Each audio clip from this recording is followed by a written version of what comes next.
Halo, bersama saya Novita Lianasari dari Universitas Pancasila, Fakultas Ilmu Komunikasi.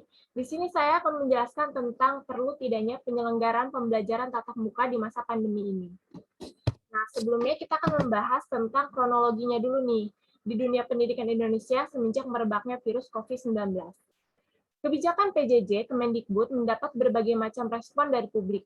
Meskipun tidak ideal, PJJ dianggap sebagai satu-satunya kebijakan yang memungkinkan proses pembelajaran tetap bisa dilakukan di tengah masa pandemi COVID-19. Meskipun begitu, terdapat dua masalah utama yang menghambat efektivitas proses PJJ, yaitu keterbatasan akses terhadap internet dan keterbatasan kapabilitas tenaga pengajar.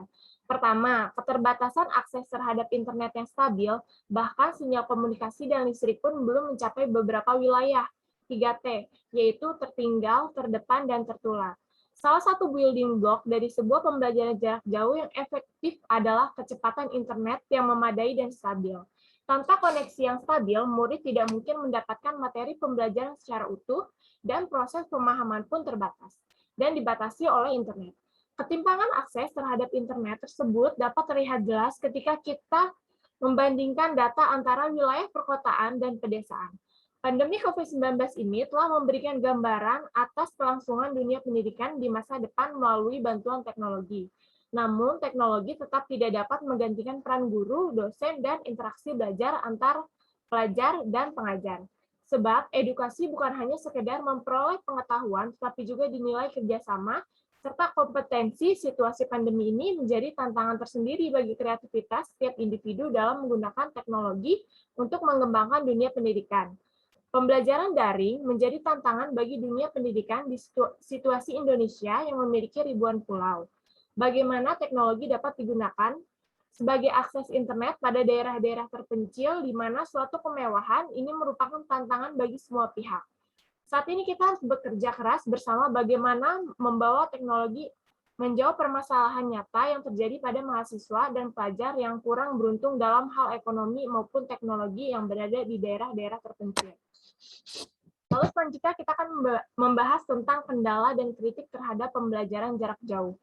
Evaluasi diperlukan karena sistem belajar daring tadinya tidak disiapkan untuk jangka panjang. Jika dibiarkan terus-menerus tanpa berlangsung evaluasi, siswa dikhawatirkan menjadi korban.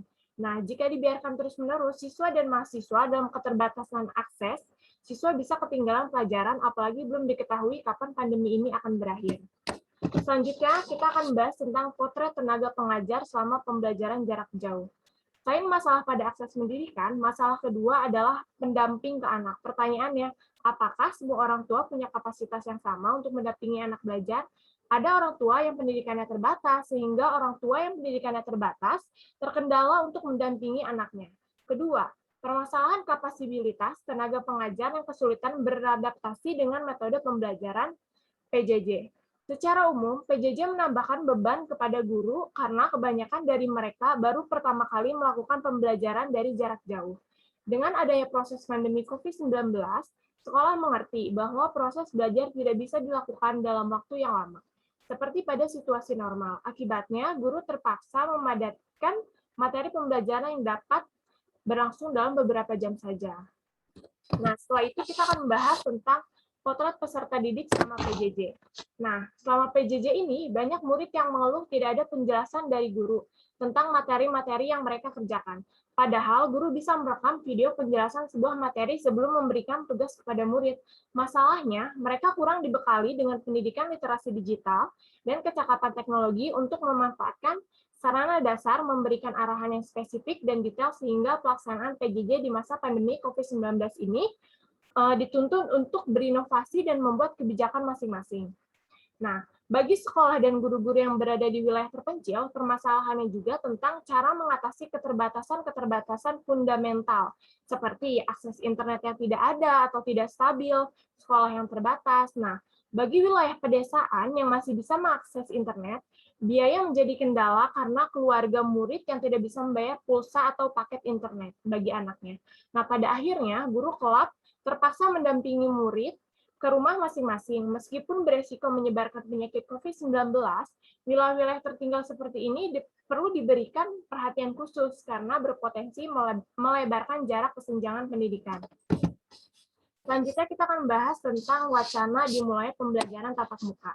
Nah, berdasarkan keputusan bersama Menteri Pendidikan dan Kebudayaan, Menteri Agama, Menteri Kesehatan, dan Menteri Dalam Negeri Republik Indonesia nomor 03 KB 2021, nomor 384 tahun 2021, yaitu pembelajaran di perguruan tinggi mulai semester gasal tahun akademik 2021-2022 diselenggarakan dengan pembelajaran tatap muka terbatas dengan tetap menerapkan protokol kesehatan. Nah, pembelajaran daring dalam penyelenggaraan pembelajaran perguruan tinggi harus tetap memprioritaskan kesehatan dan keselamatan warga kampus, mahasiswa, dosen, dan tenaga kependidikan, serta masyarakat sekitarnya. Yang pertama itu perguruan tinggi dapat melaksanakan persiapan pelaksanaan pembelajaran tatap muka disesuaikan dengan level pemberlakuan pembatasan kegiatan masyarakat atau yang biasa kita kenal sebagai PPKM. Sesuai instruksi pemerintah dalam negeri mengenai pemberlakuan pembatasan kegiatan masyarakat, PPKM level 1, level 2, dan level 3 dapat menyelenggarakan pembelajaran tatap muka terbatas dan melaporkan pada satuan tugas daerah setempat. Nah, bagi perguruan tinggi swasta, selain melaporkan pada satuan tugas daerah juga melaporkan kepada lembaga layanan pendidikan tinggi. Nah, selanjutnya itu yang kedua, perguruan tinggi hanya diperbolehkan menyelenggarakan kegiatan kurikuler melalui pembelajaran, penelitian, pengabdian kepada masyarakat. Yang ketiga, perguruan tinggi telah siap menerapkan protokol kesehatan sebagaimana ditetapkan dalam keputusan bersama di atas dan keputusan Menteri Kesehatan nomor HK 0107 Menkes 413/2020 tentang pedoman pencegahan dan pengendalian coronavirus ini.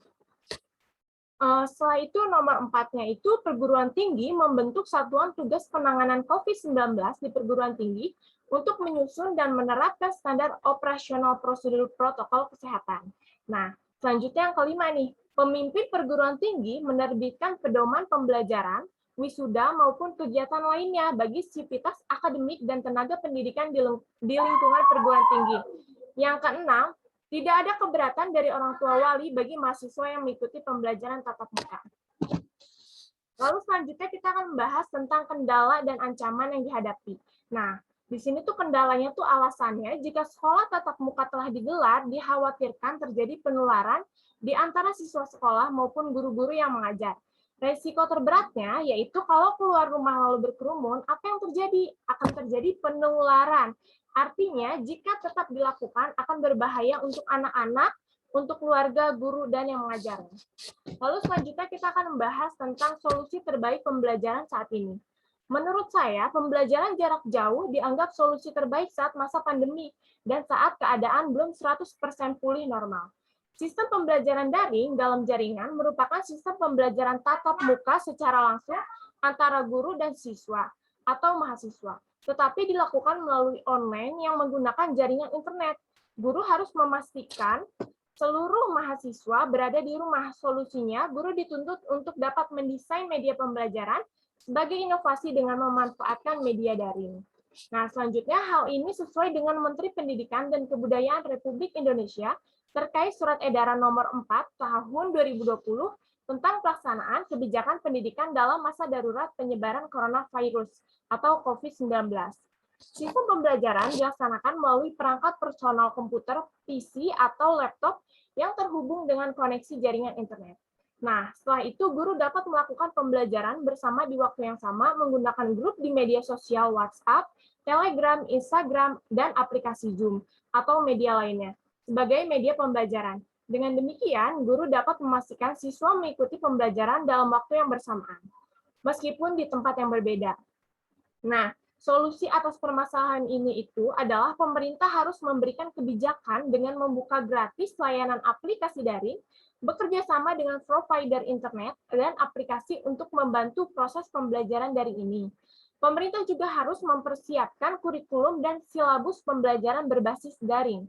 Bagi sekolah-sekolah perlu untuk melakukan bimbingan teknik atau BIMTEK online, proses pelaksanaan daring, dan melakukan sosialisasi kepada orang tua dan siswa melalui media cetak dan media sosial. tentang tata cara pelaksanaan pembelajaran daring.